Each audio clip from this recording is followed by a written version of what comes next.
இப்போ யார் வேணால் மந்திரம்லாம் சொல்லலாமா? அது சேஃபா? மந்திரங்கள் பொறுத்த வரைக்கும் கரெக்டாக அந்த ப்ரொனன்சியேஷனை படிச்சுட்டு அதுக்கேற்ற மாதிரி உச்சாடனம் பண்ணுறது தான் நல்லது. ஏன்னா அந்த வார்த்தைகள் அதனால தான் அந்த ஒரு வைப்ரேஷன் அது ப்ரொடியூஸ் பண்ணுதுங்கிறது முன்னோர்கள் வடிவமைச்ச ஒரு விஷயம். அதனால அதை ப்ராப்பராக ப்ரொனன்சியேஷன் பண்ணுறதுக்கு கற்றுக்கிட்டு பண்ணுறது நல்லது. பொருளோடு அதை தெரிஞ்சுக்கிட்டு நம்ம உச்சாடனம் பண்ணோம் அப்படின்னா அதோட பெனிஃபிட்ஸ் வந்து ரொம்பவே அதிகமாக இருக்கும். ஆழ் மனசில் நம்ம விதைச்ச அந்த விஷயங்கள் எல்லாமே நமக்கு பாதிப்புகளை ஏற்படுத்தும். அதனால தான் அப்பப்போ கிளென்சிங் பண்ணிக்கணும். இந்த மாதிரி மீடியா விஷயங்களாக இருக்கட்டும், அல்லது நம்ம பார்க்குற நெகட்டிவான ஒரு இடத்துல ஒர்க் பண்ணுறோம் அப்படின்னா அவங்களுக்கு ஒரு சில ப்ராப்ளம்ஸ் வருது. சம்டைம்ஸ் என்ன தோணும்னா, இந்த பீப்புள் யாருமே பார்க்க வேண்டாம், நம்ம வந்து ஏதாவது மவுண்டெயின் பீக்கில் போயிடலாம், அந்த மாதிரிலாம் தோணும். பாஸ்ட் ஃப்யூச்சர்லாம் இல்லை, ப்ரெசண்ட்டில் அந்த வேலையாகவே மாறி இதுதான் எனக்கு இப்போ என் பணி இதுதான் அப்படின்னு பண்ணுறாங்க இல்லையா? அப்படி செய்யும்போது பார்த்தீங்கன்னா எனர்ஜி வேஸ்ட் ஆகாது. அதுக்காக தான் எண்ணங்களை குறைக்கிறதுக்கு மூச்சை கவனிக்க சொல்கிறதே. அதாவது ஒரு மனுஷனோட குணம் அரக்கனாக இருந்தாலும் சரி, எப்படி இருந்தாலும் சரி, நம்மக்கிட்ட ஒரு நல்ல தாட் பேட்டர்ன்ஸ் இருந்துச்சு அப்படின்னா கெட்ட மனுஷனாக இருந்தால் கூட நம்மளுக்கு எந்த ஒரு தீங்கும் பண்ண முடியாதுன்னு சொல்கிறாங்க.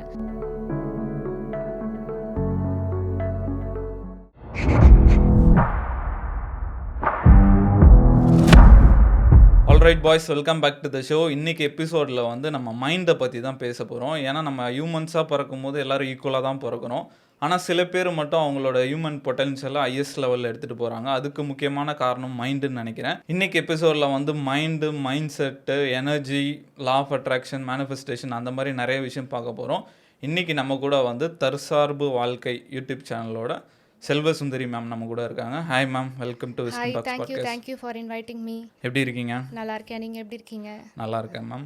மேம், ஃபஸ்ட்டு மைண்டில் இருந்து போகலாம். மைண்ட் எந்த அளவுக்கு ஒரு முக்கியமான விஷயம், அதை பற்றி கொஞ்சம் சொல்லுங்கள். ஸோ மைண்ட் அப்படின்னு பார்க்கும்போது மனம் அப்படின்னாலே எண்ணங்களுடைய ஒரு குவியல். அப்போ ஒரு நாளைக்கு பார்த்தீங்கன்னா ஒரு அப்ராக்சிமேட்டாக ஒரு 60,000 தாட்ஸ் வருது அப்படின்னு சொல்கிறாங்க. அதில் பார்த்தா 75% வந்து நமக்கு தேவையில்லாதது தான் வருது. அப்போது நம்ம லைஃப்பில் நம்ம ஏன் வந்து எண்ணங்கள் எல்லாமே வருது, இருந்தாலும் நம்ம ப்ரெசன்ட் மொமெண்ட்டில் இருக்கும்போது பார்த்திங்கன்னா நம்மளால் வந்து அந்த தாட்ஸ் எல்லாத்தையும் கண்ட்ரோல் பண்ண முடியும். அந்த 75% இருக்கிற நெகட்டிவ் தாட்ஸை எடுத்து நம்ம ட்ரைவ் பண்ணும்போது அப்போ அது நம்மளோட லைஃப்பை வந்து பாதிக்குது.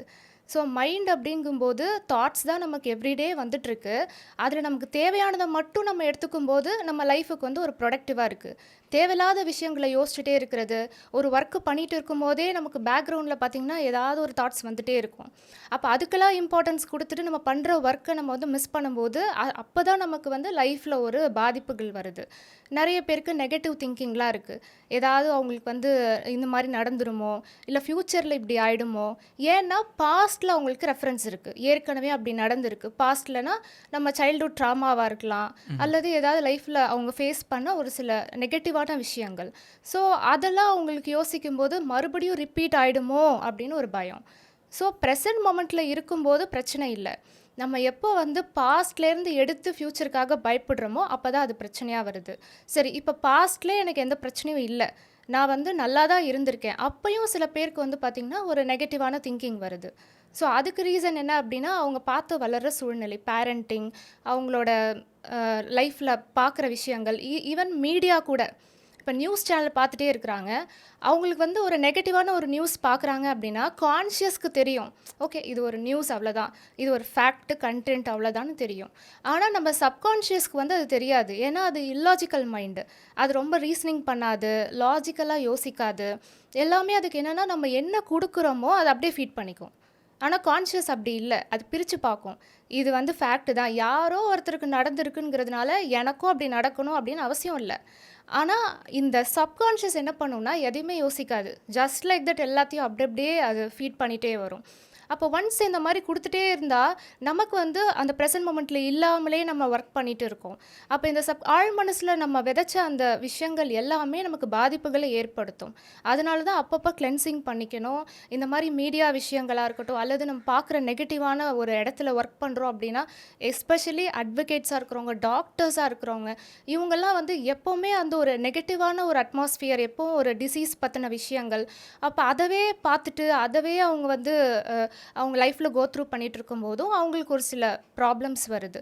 மென்டலி அவங்களுக்கு வந்து அந்த டிசீஸ் சம்மந்தப்பட்ட ஒரு விஷயங்கள ஒரு பயம் வருது. ஸோ இதுதான் பார்த்திங்கன்னா கான்ஷியஸ்க்கும் சப்கான்ஷியஸ்க்கும் இருக்கிற ஒரு வித்தியாசம். ஆழ் மனசுங்கிறது எல்லாத்தையுமே எடுத்துக்கும். அதுக்கு வந்து நம்ம அது ஒரு குழந்தை மாதிரி. அது எதுவுமே கொஸ்டினே கேட்காது. என்ன குடுத்தாலும் அத நம்பும். இப்ப நான் ஸ்டார்ட்டிங்ல சொன்ன மாரி எல்லாருமே ஈக்குவலா தான் பொறக்குறோம். ஆனா சில பேர் மட்டும் இத பயங்கரமா யூஸ் பண்ணி ஹையஸ்ட் லெவல் போயிடுறாங்க. இப்ப கிராவிட்டி எப்படி ஒரு அதிசயமான விஷயம். ஆனா நம்மளால கண்ணால பார்க்க முடியாது அது. அந்த மாரி தான் லா ஆஃப் அட்ராக்ஷன் சொல்றாங்க. இது எப்படி நடக்குது? நெறைய பேர் வந்து இத ஒத்துக்க மாட்டாங்க. நெறைய பேர் இப்ப புத்தாவே சொல்லியிருக்காரு. "எண்ணம் போல் வாழ்க்கை" அப்படின்ற மாரி. அது எப்படி நடக்குது? அத பத்தி சொல்லுங்க. லா ஆஃப் அட்ராக்ஷன் அப்படிங்கிறது நீங்க சொன்ன மாதிரி, கிராவிட்டி எப்படி வந்து நேச்சர்ல இருக்கோ, அந்த மாரி லா ஆஃப் அட்ராக்ஷன்ங்கிறதும் நேச்சர்ல இருக்கு. ம். எவ்ரிடே நம்ம காலைல எழுந்ததுலேருந்து நைட்டு தூங்க போறதுக்கு வரைக்கும், நம்ம பண்ற எல்லாமே நாம அட்ராக்ட் பண்ணது தான். இத வந்து தனியா ரூம் போட்டு உட்காந்து நான் மேனிஃபெஸ்ட் பண்ண போறேன் அப்படின்னு பண்ற விஷயம் கிடையாது. ஆட்டோமேட்டிக்கா நடக்கிற விஷயங்கள் தான். பட் இப்போ வந்து நம்ம அவேர்னஸா பண்றோம் இல்லையா? ஒரு விஷயம் நான் இது எனக்கு வேணும், இது எனக்கு பண்ணணும் அப்படின்னு கான்ஷியஸ் மைண்ட யூஸ் பண்ணி அவேர்னஸோட பண்றது தான் லா ஆஃப் அட்ராக்ஷனுடைய ஒரு கான்செப்ட். எனக்கு இது வேணும், நான் மேனிஃபெஸ்ட் பண்றேன். பர்ட்டிகுலரா எனக்கு இது வேணும் அப்படின்னு. அப்படி நம்ம வேணாம் எதுவுமே நினைக்கலனாலும் அட்ராக்ட் பண்ணிட்டே தான் இருப்போம். எப்படின்னா, த்ரூ சப்கான்ஷியஸ் மைண்ட். நம்ம ஆழ் மனசுல நம்ம என்ன விதைச்சிருந்தோமோ, அதுதான் நம்மள அன்கான்ஷியஸ்லி டிரைவ் பண்ணிட்டே இருக்கும். சில விஷயங்கள் நம்ம வந்து யோசிச்சிருக்கவே மாட்டோம் கான்ஷியஸ் லெவல்ல. ஆனா ஆட்டோமேட்டிக்கா நம்ம சில நபர்கள பார்ப்போம், சில பேர்கிட்ட பேசணும்னு நெனச்சிருப்போம். எப்பயோ நெனச்சிருப்போம். ஆனா சடனா நமக்கு அப்படி ஒரு ஆப்பர்ச்சுனிட்டி கிடைக்கும். நம்ம அத தேடி கூட போயிருக்க மாட்டோம். அப்போ இந்த டைம் பீரியட்ல நமக்கு கிடைக்கணும், அந்த ஆழ் மனசு வந்து தேடிட்டே இருக்குது. ஆக்சுவலி அது என்னன்னா சோலோடைய ஒரு இதுதான். அந்த தேடல்லே இருக்கும் அப்படின்னு சொல்லுவாங்க. நமக்கு தேவையான விஷயங்கள் எங்க இருந்தாலும், எந்த இடத்துல இருந்தாலும் அதால டிராவல் பண்ண முடியும். அந்த நம்ம ஆழ் மனசுக்கு வந்துட்டு எங்க இருக்குன்னு தெரியும். அப்ப இதெல்லாமே நமக்கு டைமுக்கு கொண்டு வரணும் அப்படின்றது தான் லா ஆஃப் அட்ராக்ஷன். எப்பயோ என்னைக்கோ கிடைக்க போகுது, எனக்கு எப்போ கிடைக்கும்னே தெரில அப்படிங்கிறத விட, இப்போ எனக்கு வேணும்னு நெனச்சு ஒரு விஷயத்த கான்ஷியஸ் எஃபர்ட் போடுறது தான் லா ஆஃப் அட்ராக்ஷன். நீங்க சொல்லும்போது நானும் யோசிச்சு பார்த்தேன். நான் வந்து முன்னாடி நெனச்ச விஷயம்லாம் இப்ப நடந்தது. எனக்கு இத பத்தி கொஞ்சம் புரிதல் இருக்கறனால, "ஏய் செம்மையா ஒர்க் ஆகுதுப்பா" அப்படின்ற மாரி இருந்தது. உங்களுக்கு அந்த மாரி ஏதாவது நடந்திருக்கா? உங்களுக்கு பயங்கரமா ஒர்க் ஆன விஷயங்கள்? எனக்கு வந்து சின்ன வயசுலேருந்தே ப்ராப்ளம் சால்விங் தான் என்னோட பெரிய ஒரு இதா இருந்துச்சு. அந்தந்த ஏஜ்ல அனுபவிக்க வேண்டிய சந்தோஷ விஷயங்கள், அந்த மகிழ்ச்சியான விஷயங்கள் எதுவுமே நான் பார்த்தது கிடையாது. ஏன் அப்டின்னா, நெறைய ப்ராப்ளம்ஸ் எனக்கு இருந்தது சைல்ட்ஹுட்ல இருந்தே. அது வந்து மேபி என்னோட பேரண்ட்ஸோட ஜெனட்டிக்லி வந்ததா, இல்ல ப்ரீவியஸ் பர்த் கூட சொல்றாங்க. ஒரு சின்ன வயசுல நம்ம ஃபேஸ் பண்ற சில விஷயங்கள்லாம் பார்த்தீங்கன்னா, நம்ம ப்ரீவியஸ் பர்த்லேருந்தே நம்ம கேரி பண்ணி வரக்கூடிய விஷயங்கள் அப்படின்னு சொல்றாங்க. அத நம்ம வந்து கார்மிக் பேட்டர்ன்ஸ் அப்படின்னு சொல்லுவாங்க ஸ்பிரிச்சுவலி. சயின்ஸ் எங்க எண்ட் ஆகுதோ, அங்கருந்து தான் ஆக்சுவலா ஸ்பிரிச்சுவல் ஸ்டார்ட் ஆகும்னு சொல்லுவாங்க. Beyond science. ஸோ அந்த மாதிரி பார்த்தீங்கன்னா, என்னோட பேட்டர்ன்ஸ் எல்லாமே எனக்கு I want to solve my problems அப்படி தான் இருக்கும். அப்படி பண்ணும்போது நான் நெறைய விஷயங்கள் கத்துக்கிட்டேன். ஆக்சுவலா என்னோட எப்பவுமே எனக்கு ட்ரீம்லயோ, இல்ல என்னோட மேனிஃபெஸ்டேஷன்லயோ என்ன இருக்கும் அப்படின்னா, நான் பேசுற மாதிரி தான் இருக்கும். நான் வந்து எப்படிலாம் ஸ்ட்ரகிள் பண்ணேன், அதுலேருந்து நான் எப்படி கத்துக்கிட்டேன். அத வந்து யாருக்கோ நான் சொல்ற மாதிரி தான் எனக்கு மேனிஃபெஸ்ட் அப்பவே எனக்கு இருக்கும். நானா ம். ரூம் போட்டு யோசிச்சது இல்ல. தானாவே அப்படிதான் வரும். ஏதோ மைக்ல பேசுற மாதிரி, நான் இந்த மாதிரிலாம் ஸ்ட்ரகிள்ஸ் ஃபேஸ் பண்ணேன். இதுல நான் வந்து கத்துக்கிட்டேன். அப்படி ஒரு சிலருக்கு நான் வந்து டீச் பண்ற மாதிரி, இப்படியே தான் எனக்கு வந்துட்டே இருக்கும். அப்ப பார்த்தீங்கன்னா, நான் ஒருத்தருக்கு அட்வைஸ் பண்றேன் ஆர் சஜஷன்ஸ் குடுக்குறேன் அப்படின்னா, அப்ப நான் கிளாரிட்டியா இருக்கணும்ல. எனக்கு அந்த விஷயத்துல ஒரு கிளாரிட்டி கிடைச்சுச்சுனா மட்டும் தான் I can guide or I can lead someone. So அப்போ வந்து ஒரு ப்ராப்ளம்ஸும் வண்டி கட்டி வரும். ஃபுல்லா லைன் கட்டி வரும்னு சொல்லுவாங்கல்ல. அந்த மாதிரி I was just solving all my problems.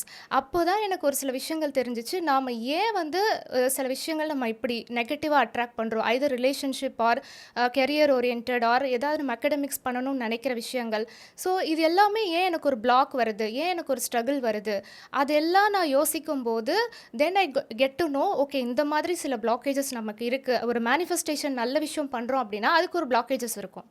அந்த மாரி நான் தெரிஞ்சுக்கிட்ட விஷயங்கள் என்ன அப்படின்னு பார்த்தீங்கன்னா, ஒருத்தர் மேல கோவமோ, அல்லது வெறுப்போ, அல்லது நம்ம ஒரு மன்னிக்க முடியாத சில கிரட்ஜஸோ இருக்கு அப்படின்னா, அதுதான் ஃபர்ஸ்ட்டு பிளாக்கேஜ். அப்ப எனக்கு என்ன இருந்துச்சுன்னா, ரொம்ப ஜெலசி பீப்பிள் அட்ராக்ட் பண்றது, ரொம்ப ஒரு நெகட்டிவான ஒரு அட்மாஸ்பியர். எப்படி இவங்க மட்டும் ஒரு டேலண்ட் இருக்காங்கன்னு ஒரு 4 பேர் எப்படி அத டவுன் பண்ணலான்னு பார்ப்பாங்கல்ல. ஸோ அந்த மாரி ஒரு ஸ்கூலிங்ல இருந்தே நான் அத ஃபேஸ் பண்ணியிருக்கேன். அப்போ எனக்கு வந்து அந்த மக்கள் பார்க்க ரொம்ப எனக்கு கோவம் வரும். ஏன் இப்படி இருக்காங்க? அப்படின்னு அந்த ஒரு வெறுப்பு. சம்டைம்ஸ் என்ன தோணும்னா, இந்த பீப்புள் யாருமே பார்க்க வேண்டாம், நம்ம வந்து ஏதாவது மவுண்டெயின் பீக்கில் போயிடலாம் அந்த மாதிரிலாம் தோணும். அந்த பீப்புள் பார்க்குற விஷயங்களே நான் வெறுத்த, அது ஸ்கூலிங் டைம்லே ஒரு 8th 9th பீரியட்லே ரிலேட்டிவ்ஸாக இருக்கட்டும் எல்லாருமே ஒரு மாதிரி அகெயின்ஸ்டாக இருக்கும்போது ஏன் இந்த மாதிரி இருக்குது அப்படின்னு ஒரு கொஸ்டின் வரும் இல்லையா? ஸோ அந்த மாதிரி நிறைய தேடல் இருக்கும். எப்படி இந்த மாதிரி நடக்குது அப்படிலாம் யோசிக்கும் போது ஓகே, நம்ம வந்து ஏதோ ஒரு விஷயம் நெகட்டிவாக நம்ம வந்து அட்ராக்ட் பண்ணுறோம், அதை ஸ்டாப் பண்ணணும் அப்படின்னா ஃபஸ்ட்டு அவங்களெல்லாம் மன்னிச்சு ரிலீஸ் பண்ணணும் அப்படின்றது தான் ஃபஸ்ட்டு ஸ்டெப்பு. என்ன வேணால் பண்ணிட்டு போட்டோம், அவங்க அந்த கிரட்ஜஸ் இருந்துச்சு அப்படின்னாலே நம்ம லைஃப்பில் வந்துட்டு எதையுமே நம்மளால் மூவ் பண்ணி கொண்டு போக முடியாது. அவங்க எல்லாருமே வந்து எப்படின்னா ஒரு பிளாக்கேஜ் மாதிரி, என்னை தாண்டி தான் நீ போகணும் அப்படின்ற மாதிரி தான் எல்லாருமே இருப்பாங்க.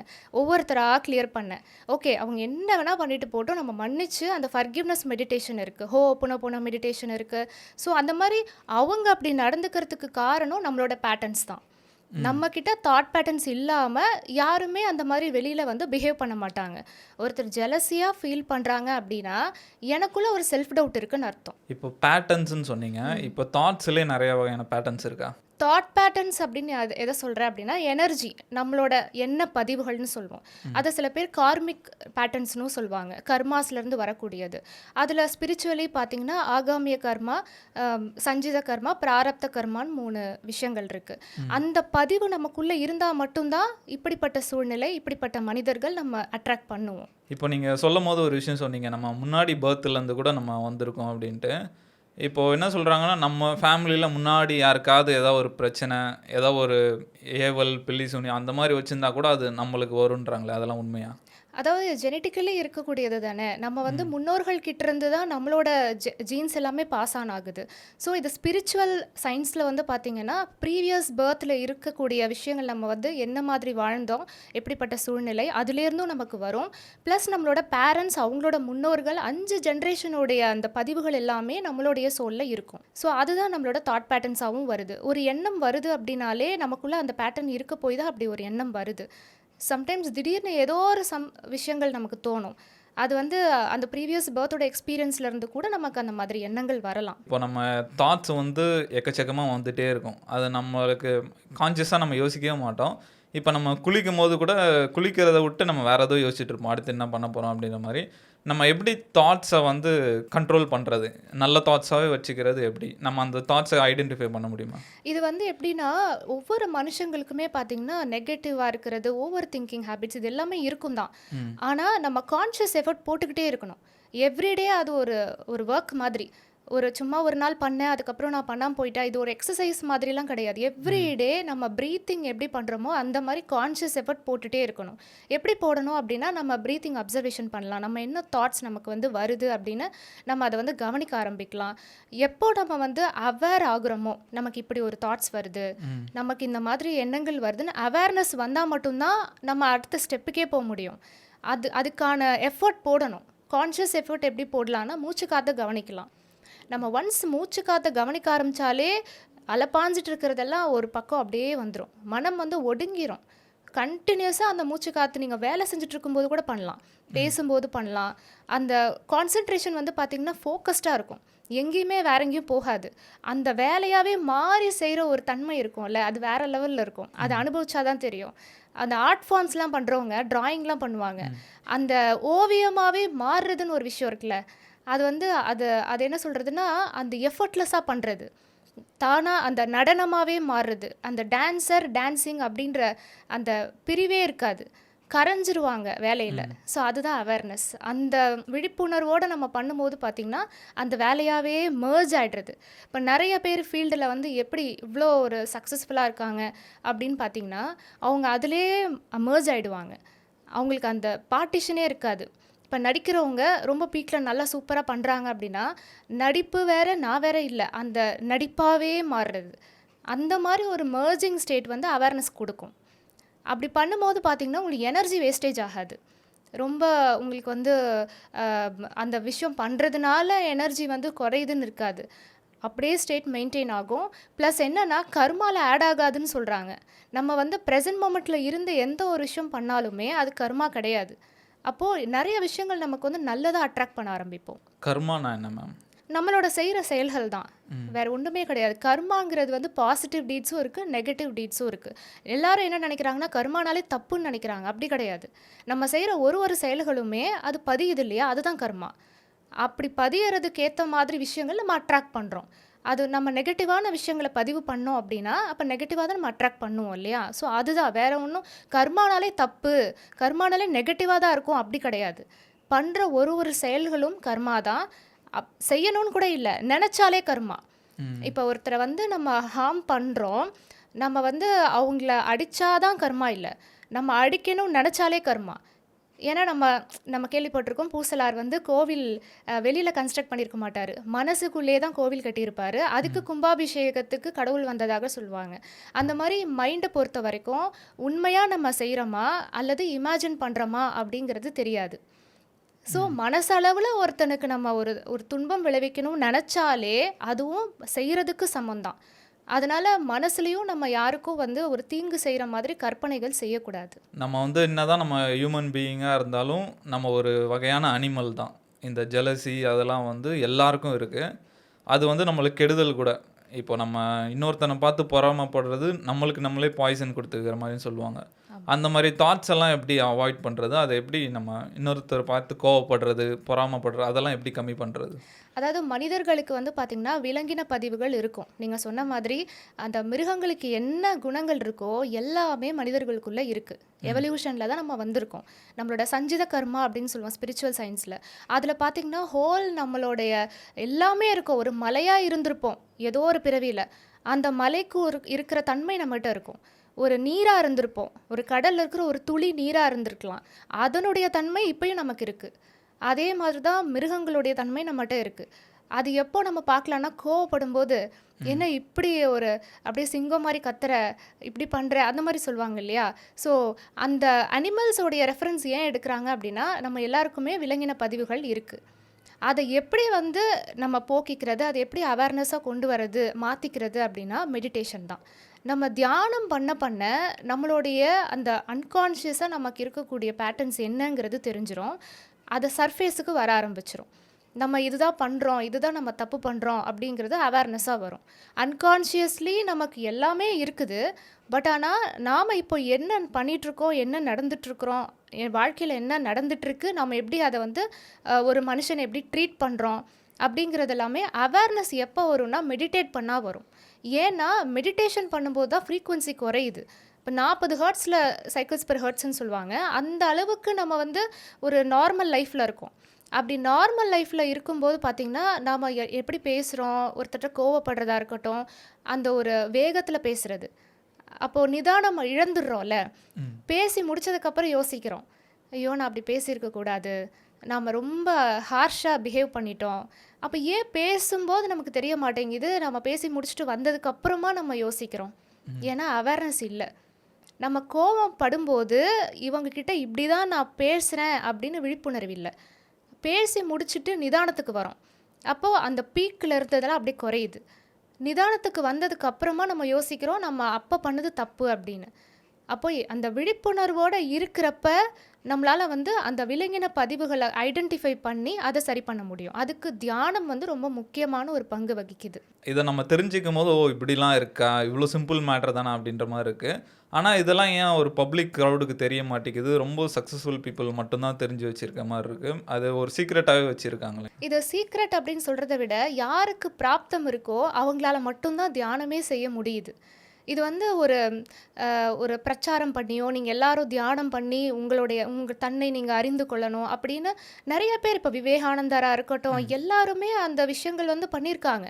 இப்போது நித்யானந்தராக இருக்கட்டும், அவர் ஒரு கான்ட்ரவர்ஷியல் இஷ்யூஸில் இருந்தாலுமே ஏதோ ஒரு விஷயம் அவர் வந்து போதிக்கணும், மக்களுக்கு வந்து ஒரு விஷயத்தை கொண்டு போகணும் அப்படின்ற ஒரு நோக்கம் தான் எல்லாருக்குமே இருக்குது. அது வந்து எந்த குருவாக இருந்தாலும் சரி, தியானத்தை முன்னெடுத்து எது பண்ணாலுமே ஏன் எல்லா மக்களுக்கும் ரீச் ஆகலை அப்படின்னா அந்த விழிப்புணர்வுங்கிறது பிராப்தம் யாருக்கு இருக்கோ அவங்களுக்கு அது கொண்டு போய் சேரும். அதாவது நமக்கு முன்பிறவிகள்லேருந்து நமக்கு வரக்கூடிய ஒரு சில விஷயங்கள், நல்ல வினைப்பதிவுகள்னு சொல்லுவாங்க. அது வந்து பார்த்திங்கன்னா உலக மக்கள் எல்லாருக்குமே ஒரு பிறவியில் எல்லாருக்குமே அந்த பாயிண்டில் இருக்குமா அப்படின்னா அது ஒரு சிலருக்கு தான் இருக்குது. அப்போ ஒரு சிலர் அதை எடுத்து அதை ஸ்ப்ரெட் பண்ணணுன்றதுக்காகவே பிறக்கிறாங்க.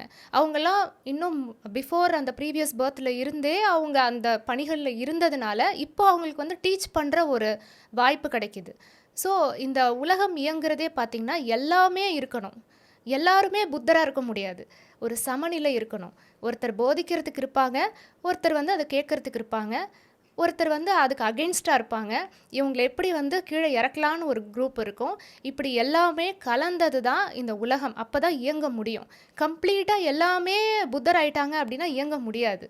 ஸோ எல்லாமே இருக்கும். இப்போ நம்ம நெகட்டிவ் தாட்ஸை எப்படி மேம் கண்ட்ரோல் பண்ணுறது? நிறைய பேர் சொல்லுவாங்க இந்த நாயெல்லாம் வளர்த்தா கூட நல்லது அப்படின்வாங்க. நம்ம அப்புறம் வீட்டில் மீன் வளர்க்க சொல்லுவாங்க. நம்ம ஹாப்பியாக இருந்தால் நம்ம தாட்ஸும் ஹாப்பியாக இருக்கும் அப்படின்னு மாதிரிலாம் சொல்லுவாங்க. எப்படி நெகட்டிவ் தாட்ஸை கம்மி பண்ணுறது, எப்படி நம்ம பாசிட்டிவாக இருக்கிறது? நெகட்டிவ் தாட்ஸ் வந்து ஏன் வருதுன்னு ஃபஸ்ட்டு நம்ம ரூட் காஸ் பார்க்கணும். ஒருத்தருக்கு ஏன் அப்படி தவறான எண்ணங்கள் வருது? ஒன்று அவங்களுக்கு ப்ரீவியஸ் லைஃப் எக்ஸ்பீரியன்ஸில் பாஸ்ட் ட்ராமா இருக்கலாம். இப்போ ஒரு விஷயம் நான் ட்ரை பண்ணுறேன், அதில் எனக்கு ஏதோ ஒரு ட்ரபிள் இருக்குது, அப்போ எனக்கு ஃபெயிலியர் அப்படின்ற ஒரு விஷயத்த நான் சந்திக்கிறேன். இதுதான் எனக்கு நடந்த ஒரு இன்சிடெண்ட். இப்போ மறுபடியும் அந்த விஷயத்தை ட்ரை பண்ணும்போது என்ன சொல்லும் மனசு? இப்போது அது கஷ்டமாக இருக்கும், தோக்கிறதுக்கு வாய்ப்பு இருக்குது. அது ஏன் அப்படி சொல்லுது அப்படின்னா, எப்போவுமே நம்ம மனசு வந்து நமக்கு ஒரு ப்ரொடெக்டர் மாதிரி. நீ இப்படிலாம் கஷ்டப்படாத, நீ கஷ்டப்படுறது பார்க்குறது என்னால் வந்து சகிச்சுக்க முடியாது, நீ வந்து கம்ஃபர்ட் ஜோனுக்குள்ளே இருந்துக்கோ, இப்படிலாம் போய் நீ சஃபர் ஆகணும்னு அவசியம் கிடையாது அப்படின்னு எப்போவுமே நம்மளை வந்து காட் பண்ணும், ப்ரொடெக்ட் பண்ணும். நம்மளோட அதோடைய கண்ட்ரோல்குள்ளேயே வச்சுருக்கணும் அப்படின்னு தான் பார்க்கும். புது விஷயத்த ட்ரை பண்ணுறதுக்கே விடாது. ஆழ் மனசு வந்து பார்த்திங்கன்னா ஒரு விஷயத்தை அப்படியே பழகிடுச்சு, ஒரு ஹேபிச்சுவலாக அதுக்கு பிடிச்சிருச்சு அப்படின்னா அது வந்து ஒரு டாக்ஸிக் ரிலேஷன்ஷிப்பாக இருந்தால் கூட பழகிட்டு அதை விட்டு வராது. அதுக்கு என்னென்னா ஓகே, தெரியாத ஏதோ ஒரு இடத்துக்கு போகிறத விட தெரிஞ்ச ஒரு பேயே பரவாயில்ல அப்படின்னு சொல்லுவாங்க இல்லையா, தெரிஞ்ச டெவிலே பரவாயில்ல, நான் அப்படியே கம்ஃபர்டபுளாக இருந்துக்கிறேன் அப்படின்னு. ஸோ இது வந்து பார்த்திங்கன்னா அந்த கம்ஃபர்ட் ஜோனை விட்டு போகக்கூடாதுன்னு நினைக்கிறதுக்காக தான் இப்படி அது ஒரு சிக்னல் கொடுக்குது. ஆனால் கான்ஷியஸ் எஃபர்ட் நம்ம போடணும். நம்ம ஹியூமன் ஆஸ் அ ஹியூமன் நமக்கு வந்து 6th சென்ஸ் அப்படின்னு ஒன்று இருக்குது. அதில் நம்ம என்ன பண்ணுறோன்னா பிரித்து பார்க்குறோம். எது நல்லது, எது கெட்டது, எதை நம்ம மாற்றிக்க முடியும், எதை மாற்றிக்க முடியாது அப்படின்னு நமக்கு தெரியுது. அப்போ கான்ஷியஸாக நம்ம ஒரு எஃபர்ட் போடுறோம். இதுக்கு முன்னாடி அப்படி நடந்துச்சு, உண்மைதான், ஆனால் திருப்பி ரிப்பீட் ஆகணும் அப்படின்னு என்ன அவசியம் இருக்குது? அவசியம் இல்லை இல்லையா? அப்போது நாம் தான் டீச் பண்ணணும். அது எப்படி டீச் பண்ணலாம் அப்படின்னா த்ரூ அஃபர்மேஷன்ஸ். ரிப்பீட்டடாக ஒரு விஷயத்த பாசிட்டிவ் ஸ்டேட்மெண்ட்டை நம்ம ரெப்பிட்டேஷன் மூலமாக கொடுத்துட்டே இருந்தோம் அப்படின்னா அது கற்றுக்கும். அடுத்தது என்ன அப்படின்னா உண்மையாகவே எக்ஸ்போஷர் பண்ணணும். அதாவது அந்த இடத்துல போய் பயப்படுற விஷயங்களோ அல்லது நெகட்டிவாக யோசிக்கிற விஷயங்களையோ கண்ணால் பார்க்கணும். பார்த்துட்டா பயம் போயிடும், அதுக்கு வந்து நம்பிக்கை வந்துடும். ஆனாலும் அது வந்து அந்த கம்ஃபர்ட் ஜோனுக்கு இழுக்கும். அது ஏதாவது ஒரு மிஸ்டேக், நம்ம ஏதாவது தப்பு பண்ணிட்டோம் அதில் அப்படின்னா திரும்ப அதையே ரிமைண்ட் பண்ண சொன்னேன்ல அப்படியே அந்த விஷயங்களுக்கு போயிடும். பட் கான்ஷியஸ் எஃபர்ட் போட்டுக்கிட்டே இருக்கணும். நமக்கு தெளிவு இருந்தால் மட்டும்தான் நாம் ஆழ் மனசுக்கு வந்து ஒரு கரெக்டான ஒரு மெசேஜை வந்து கொடுக்க முடியும். நாம் அந்த இடத்துல தடுமாறிடக்கூடாது. ஆமாம்ல அப்போவே சொல்லிச்சு, நம்ம தான் கேட்கல அப்படின்னோட போச்சு. கரெக்டாக அது வந்து அந்த பாயிண்ட்டை தான் நம்மக்கிட்டேருந்து வாங்கும். ஏன்னா always it wants to be right. நான் தான் கரெக்டாக இருக்கணும். அந்த ஒரு விஷயத்தில் அது வந்து எப்படிடா கண்டுபிடிக்கலான்னு பார்க்கும். அப்போ என்ன நடந்தாலுமே நம்ம கான்ஷியஸாக நம்ம ஓகே, அது என்ன பேசினாலும் சரி, நம்ம வந்து அதுக்கு நம்ம டீச் பண்ணுறோம். நமக்கு தெரிஞ்சிருச்சு இல்லையா, ஏற்கனவே நடந்த விஷயங்கள் ரிப்பீட் ஆகாது அப்படின்னு. அப்போ டீச் பண்ணிகிட்டே இருக்கணும். இல்லை எல்லா ஃபீல்டுலேயுமே எல்லாருக்குமே எடுத்த உடனே ஒரு சக்ஸஸ்ன்னு வராது. போகும்போது லேர்ன் பண்ணிக்கலாம், இதுவும் ஒரு எக்ஸ்பீரியன்ஸ், இதுவும் கடந்து போகும் அப்படின்ற மாதிரி சில நல்ல விஷயங்களை கேட்குறது மூலமாக. அடுத்தது ஹியரிங். ஃபஸ்ட்டு அஃபர்மேஷன் பார்த்தோம், நல்ல விஷயங்களை கேட்குறது. அப்போ கேட்குறது அப்படின்னா ஒவ்வொருத்தருக்கும் ஒரு விதமான ப்ராக்டிசஸ். சிலருக்கு ஸ்பிரிச்சுவலி பார்த்திங்கன்னா ஏதாவது ஒரு மந்திரங்கள் கேட்குறது, நல்ல விஷயங்கள் பாடல்கள் கேட்குறது, அதே மாதிரி டெம்பிள் கோவில்களுக்கு போகிறது, நல்ல வைப்ரேஷன்ஸை வந்து அதை ஃபேஸ் பண்ணுறது, நல்ல வைப்ரேஷன்ஸை வந்து நம்ம அனுபவிக்கிறது. அந்த வைப்ரேஷன் அதிர்வுகள் வந்து நமக்கு ஒரு நல்ல விஷயங்களை நடக்கும். ஸோ ஹியரிங் மூலமாக நம்ம கேட்குறது மூலமாகவும் நமக்கு வந்து நல்ல விஷயங்களை ஆழ் மனசுக்கு செலுத்த முடியும். ஸோ ரெப்பிட்டேஷன் தான் இதில் ரொம்ப முக்கியம். அதாவது தொடர்ந்து கான்ஷியஸ் எஃபர்ட் எப்போவுமே நம்ம கொடுத்துக்கிட்டே இருக்கணும். நம்ம கொஞ்சம் கேப் விட்டோம்னா அது அன்கான்ஷியஸ்லி அதோடைய வழியில் நம்ம அப்படியே போகிற மாதிரி ஆகிடும். அதான் மனம் போன போக்கில் போகிறது. விடக்கூடாது, கான்ஷியஸ் எஃபர்ட் போட்டுக்கிட்டே இருக்கும். இப்போ மைண்டை வந்து நம்ம கான்ஷியஸாக எஃபர்ட் போட்டுகிட்டே இருக்கணும்னு சொன்னீங்க. இந்த மைண்டு தான் நம்மளா, இல்லை மைண்டு வேறு பாடி வேற, நம்ம வேற ஒரு விஷயமா? இது வந்து ஸ்பிரிச்சுவலி பார்த்தீங்கன்னா, மனம் என்பது நான் இல்லை. இப்ப நான் யார் அப்படின்னு சொல்லிட்டு ஒரு இதில வந்து சொல்லியிருப்பாங்க. ஸ்பிரிச்சுவல் குருஸ். அதில நான் யார்ன்னு நம்ம வந்து நம்மளையே நாம கேள்வி கேட்கும்போது பார்த்தீங்கன்னா, மனமும் இல்ல, உடலும் இல்ல, எதுவுமே இல்லாத ஒரு ஒரு கான்ஷியஸ்னஸ் அப்படின்ற மாரி சொல்லுவாங்க. உள்ளேருந்து அவேர்னஸா நம்ம கவனிக்கக்கூடிய விஷயங்கள் தான் அப்படின்றது. இது ஸ்பிரிச்சுவலி சயின்ஸுக்கு அப்பாற்பட்டு பார்க்கும் பொழுது, நமக்கு வந்து மனமும் கிடையாது, உடலும் கிடையாது, நம்ம எண்ணங்களும் கிடையாது, எதுவுமே இல்லாம பார்வையாளனா பார்க்கக்கூடிய விட்னஸ் தான் நான் அப்படின்னு சொல்றாங்க. ஸ்பிரிச்சுவலி இது. நீங்க அத நம்புறீங்களா? அதாவது நம்பிக்கை அப்படிங்கிறது இதுதான் நான் நம்பணுமா அப்படின்ற கொஸ்டின் கிடையாது. அதாவது ஒரு ஸ்பிரிச்சுவலி சயின்ஸுக்கு அப்பாற்பட்டு சொல்லக்கூடிய விஷயங்கள நம்ம தியானத்து மூலமா உணரலாம். நம்ம தியானம் செய்யும்போது நான் விட்னஸா இருந்து தான் அந்த தியானம் அப்படின்ற விஷயத்தையே நம்ம பண்றோம். இல்லையா? அப்போ நம்ம உணர்ந்த விஷயத்த நான் இப்படிலாம் உணர்ந்தேன், நான் இப்படிலாம் பண்ணேன் அப்படின்னா, அது யாரும் உணரலன்னு அர்த்தம். அதத்தான் ரொம்ப சிம்பிளா சொல்லுவாங்க. கண்டவர் விண்டிலர், விண்டவர் கண்டிலர் அப்படின்னு சொல்லுவாங்க. பார்த்தவன் யாருமே இதத்தான் நான் பார்த்தேன் அப்படின்னு சொல்ல மாட்டாங்க. ஏன்னா சொல்லுதற்கு அப்பாற்பட்டது. அப்போ ஒரு விஷயத்த அவன் சொல்றான் அப்படின்னா, அவன் பார்க்கலன்னு அர்த்தம். இப்போ நீங்க கவுன்சிலராவும் இருக்கீங்க. இப்போ நம்ம பிஸ்னஸ் பண்றோம், இல்ல ஒரு ஹைட்டான இடத்துலேருந்து குதிக்கிறோம்னா, ஒரு பயம் இருக்கும். அதையும் மீறி நம்ம பண்றோம். இப்போ ஒரு சந்தேகம்ன்றது ஒரு காமனான விஷயமா இருக்கு, மேரேஜ் லைஃப்லலாம். இப்போ தூரத்தில ஒரு பொண்ணும் பையனும் நின்டு பேசிட்டு இருந்தாலே, நம்ம அவங்க அண்ணன் தங்கச்சியா கூட இருக்கலாம். நம்மளுக்கு லவ்வர்ஸான்னு தோணும். அந்த மாரி ஒரு தப்பான எண்ணங்கள் வரும்போது, அத எப்படி சால்வ் பண்ணணும்? இது வந்து பெர்செப்ஷன். ஒவ்வொருத்தரோட பார்க்கக்கூடிய விதம். இதுவுமே நம்ம வாழ்க்கை வாழக்கூடிய அந்த சூழல் பொறுத்து, பேரண்டிங் பொறுத்து, நம்மளோட என்வாயர்மெண்ட் எப்படி இருக்குன்றத பொறுத்து தான். இப்போ ஒரு நிகழ்வு நடக்குது அப்படின்னா, அந்த நிகழ்வ ஒவ்வொருத்தரும் ஒவ்வொரு மாரி பார்ப்பாங்க. ஒரு சிலருக்கு அதில இருக்கிற ஒரு பாசிட்டிவான விஷயம் தெரியும். ஒரு சிலருக்கு அது வேற மாதிரி தெரியலாம். இப்படி அந்த பெர்செப்ஷன் வந்து பெர்சன் டு பெர்சன் மாறுது. அது எதுவுமே தப்பு, சரின்னு கிடையாது. இப்படி தான் நினைக்கணும், இப்படி தான் நீங்க பார்க்கணும் அப்படின்னு ஒரு ரூல்ஸோ, ரெஸ்ட்ரிக்ஷன்ஸோ கிடையாது. ஒரு மனுஷனுடைய பார்வை அது. அவனுக்கு அது பிடிச்சிருக்கு. அதனால அந்த மாரி அவன் யோசிச்சுக்கிறான். அப்போ மாத்திக்கணும்னு அவன் தான் நினைக்கணும். நாம போய் நீ இப்படி பெர்செப்ஷன்ல நீ இந்த மாரி பார்க்கக்கூடாது, நீ இந்த மாரி யோசிக்கக்கூடாது அப்படின்னு அவங்களோட வாழ்க்கையில நம்ம குறுக்க போகிறதுக்கு நமக்கு உரிமையே கிடையாது. அப்போ அவங்க தான் விரும்பணும். இல்ல நான் இதில இருக்கக்கூடிய அழக மட்டும் பார்க்கணும் அப்படின்னா, அது அவனோட சாய்ஸ்.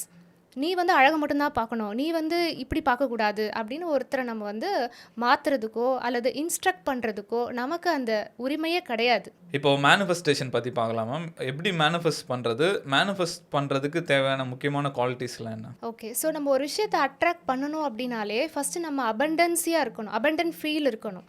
நம்மக்கிட்ட இப்போதைக்கு என்ன இருக்கு, என்ன இல்லைன்ற விஷயம் இல்ல. நம்ம மனசு எந்த அளவுக்கு வந்து அபரிமிதமா இருக்கு, எந்த அளவுக்கு நம்ம வந்து என்கிட்ட இருக்குன்ற ஃபீலோட ஒரு விஷயத்தை அட்ராக்ட் பண்ணும்போது தான் நம்மளால அதை ஈஸியாக அட்ராக்ட் பண்ண முடியும். அதுக்கு ஃபஸ்ட்டு குவாலிட்டியே கிராட்டிடியூட் தான். நன்றி உணர்வு. ஆல்ரெடி என்கிட்ட இருக்கிற விஷயத்துக்கு நான் ஃபஸ்ட்டு அப்ரிஷியேட் பண்ணணும். அதை நான் ஃபஸ்ட்டு நன்றி உணர்வோட எல்லாருக்கும் தேங்க் பண்ணணும். அதுக்கு யாரெல்லாம் காரணமாக இருந்தாங்களோ, பொருட்களாக இருக்கலாம், யூஸ் பண்ணக்கூடிய டிவைசஸாக இருக்கலாம், அதுக்கெல்லாம் கூட இந்த அளவுக்கு நமக்கு கிடச்சிருக்குது இல்லையா, அதை நினச்சி நம்ம நன்றி உணர்வு தெரிவிக்கும் போது நம்ம வைப்ரேஷன் வந்து தானாக ரைஸ் ஆக ஆரம்பிக்கும். நம்ம ஹை வைப்ரேஷனை ரைஸ் ஆனால் மட்டும்தான் நாம் எந்த அளவுக்கு ஹையாக யோசிக்கிறோமோ அது எல்லாமே நம்மளை தேடி வரும். நாம் சேஸ் பண்ண தேவையில்லை, தானாகவே அது வந்து வர ஆரம்பிக்கும். அந்த சேஸிங்க்கும் அட்ராக்டிங்க்கும் வித்தியாசம் இருக்குது. நம்ம வந்து எனக்கு வேணும் வேணும் வேணும்னு சேஸ் பண்ணி ஓடுறது வேற, நம்மளோட குவாலிட்டியை நம்ம ரைஸ் பண்ணிக்கிட்டா ஆட்டோமேட்டிக்காக அது நம்மளை தேடி வரும். ஏன்னா அந்த வைப்ரேஷனுக்கு அவ்வளோ பவர் இருக்குது.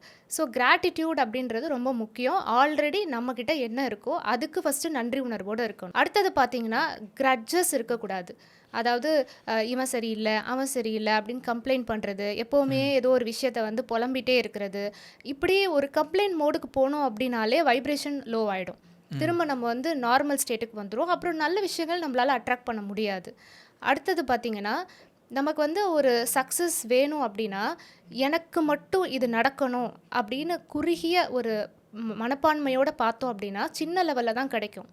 இந்த விஷயத்த நான் பண்ணுறேன், எதுக்காக பண்ணுறேன் அப்படின்னா, அந்த நோக்கத்தை அப்படியே தூக்கி பீப்புளில் போட்டுறணும். இந்த மக்களுக்காக, இந்த என்னுடைய சமுதாயத்துக்காக, இவங்களுக்காக நான் இந்த ஒரு விஷயத்த பண்ண போகிறேன் அப்படின்னு ஒரு நோக்கத்தை ஃபிக்ஸ் பண்ணால் மேசிவ் சக்ஸஸ் வரும். அது வந்து நீங்கள் சேஸே பண்ண தேவையில்லை, தானாக வரும். அதுக்கு எக்ஸாம்பிள் தான் நிறைய இன்வென்ஷன்ஸ். நிறைய பேர் மக்களுடைய அந்த வாழ்க்கையை சிம்பிள் ஆக்கணும், ரொம்ப ஈஸியாக சுலபமாக சில விஷயங்களை அவங்க பயன்படுத்தணும் அப்படின்ற ஒரு நோக்கத்துக்காக அவங்களோட வாழ்க்கையை தியாகம் பண்ணி சில டிவைசஸ்லாம் கண்டுபிடிக்கிறாங்க. அதில் ஒரு சில மாற்றங்கள் வருது. இது எப்படி சிம்பிளிஃபை பண்ணுறது, லேடிஸ் வந்து கஷ்டப்படக்கூடாதுன்னு சில மெஷின்ஸ்லாம் இன்வென்ஷன் பண்ணுறாங்க. அப்படி ஒரு ஒரு கண்டுபிடிப்புகள்லாம் இருக்கு இல்லையா, இதுதான் எக்ஸாம்பிள். இது நிறைய பேர் இந்த மாதிரி பண்ணுறாங்க, சக்ஸஸ்ஃபுல் பீப்புள். அவங்களுக்குலாம் இந்த விஷயம் தெரிஞ்சிருக்குமா? தெரிஞ்சு பண்ணுறாங்க, தெரியாமல் பண்ணுறாங்களான்னு தெரியல. பட் அவங்க பண்ணுறது அவங்கள அறியாமல் சில பேர் பண்ணுறாங்க. ஆனால் அதுதான் உண்மை. அவங்களுக்கு வந்து இந்த மேனிஃபெஸ்டேஷன், இது லா ஆஃப் அட்ராக்ஷன், இப்படி நான் வந்து என்னோட நோக்கத்தை மக்களுக்காக வச்சா எனக்கு அது கிடைக்கும் அப்படிலாம் அவங்களுக்கு நினைக்கிறது கிடையாது. தானாக ஒரு சிலருக்கு அந்த ஒரு எஃபர்ட் இருக்குது. அதெல்லாம் ப்ரீவியஸ் பர்த்லேருந்து அவங்களுக்கு அந்த பிராப்தம் இருக்குது இப்போ அந்த மாதிரி பண்ணுறதுக்கு. பட் அட்லீஸ்ட் நமக்கு வந்து ஒரு ரெஃபரன்ஸாவது இருக்குல்ல, அவங்க எப்படி இப்படி பண்ணுறாங்க.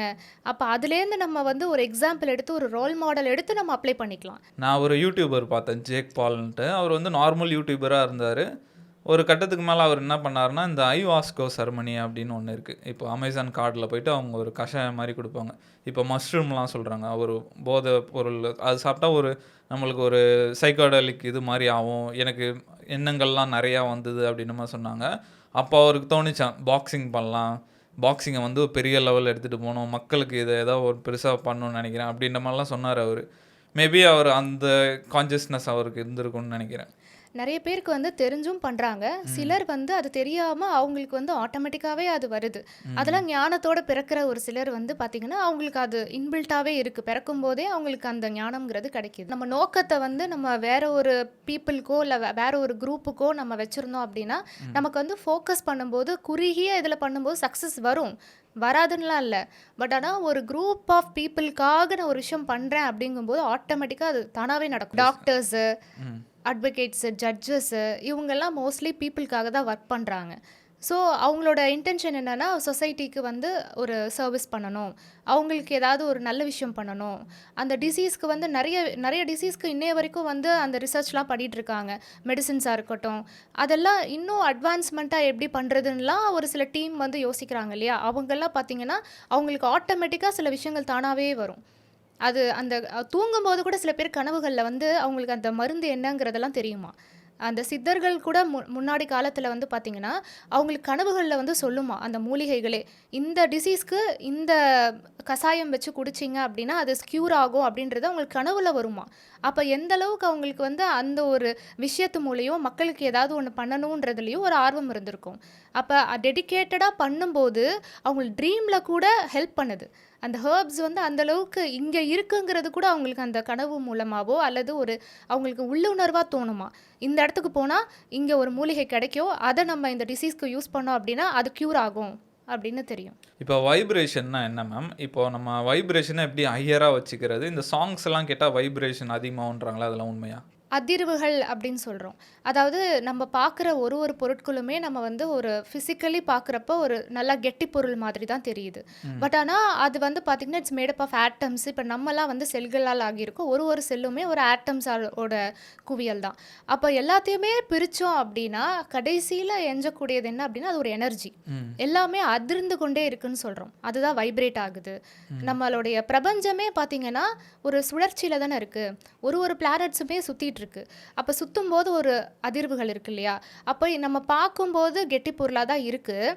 பட் ஆனால் அதை பிரித்தோம் அப்படின்னு பார்த்தீங்கன்னா நமக்கு அது எனர்ஜி தான். அந்த எனர்ஜி பார்ட்டிகல்ஸ் தான் நம்ம வைப்ரேஷன்ஸ், அது அதிர்றதுனால நமக்கு வந்து ஒரு அதிர்வாக நமக்கு தெரியுது. இப்போ நம்மளுமே வந்து அதிர்ந்துக்கிட்டே தான் இருக்கும். அந்த அதிர்வுகள் தான் நம்மளுடைய சப்கான்ஷியஸோட ஒரு லாங்குவேஜ். அதாவது வைப்ரேஷன், எமோஷன்ஸ், நம்ம எப்படிலாம் நம்ம சப்கான்ஷியஸ் கிட்ட பேசலான்னு பார்த்தீங்கன்னா நம்மளுடைய எமோஷன்ஸை கொடுக்கறது வைப்ரேஷன்ஸ், எனர்ஜி. இதுதான் வந்து பார்த்தீங்கன்னா நிக்கோலா டெஸ்லா சொல்லியிருப்பாங்க, பிரபஞ்சத்தோடைய ரகசியத்தை நீங்கள் தெரிஞ்சுக்கணும் அப்படின்னா you have to think in terms of energy, vibration, frequency அப்படின்னு சொல்லியிருப்பாரு. ஸோ இதுதான் பார்த்தீங்கன்னா ஒரு வைப்ரேஷன் ஒவ்வொருத்தருக்குள்ளேயும் இயங்குது. அதில் நாம் எப்படி அட்ராக்ட் பண்ணுறோன்னு பார்த்தீங்கன்னா இந்த தாட்ஸுக்கும் வைப்ரேஷனுக்கும் நெருங்கிய தொடர்பு இருக்குது. நம்ம ஒரு எண்ணத்தை ப்ரொடியூஸ் பண்ணுறோம் அப்படின்னா அதுக்கேற்ற ஒரு வைப்ரேஷன் வரும். நெகட்டிவான ஒரு விஷயத்தை நம்ம யோசிக்கிறோம் அப்படின்னா அந்த வைப்ரேஷன் வேறு மாதிரி இருக்கும். ஸோ இதுக்கு நிறைய எக்ஸ்பெரிமெண்ட்ஸ் எல்லாம் கூட, அந்த சாண்ட் எக்ஸ்பெரிமெண்ட், மியூசிக், அந்த ஒரு சவுண்டு எழுப்பும்போது நம்ம நல்ல ஒரு வார்த்தைகளை சொல்லும்போது அது ஒரு பேட்டர்ன் ஃபார்ம் ஆகும். நம்ம தவறான வார்த்தைகள் யூஸ் பண்ணும்போது ஒரு அலங்கோலமான ஒரு வார்த்தைகள்.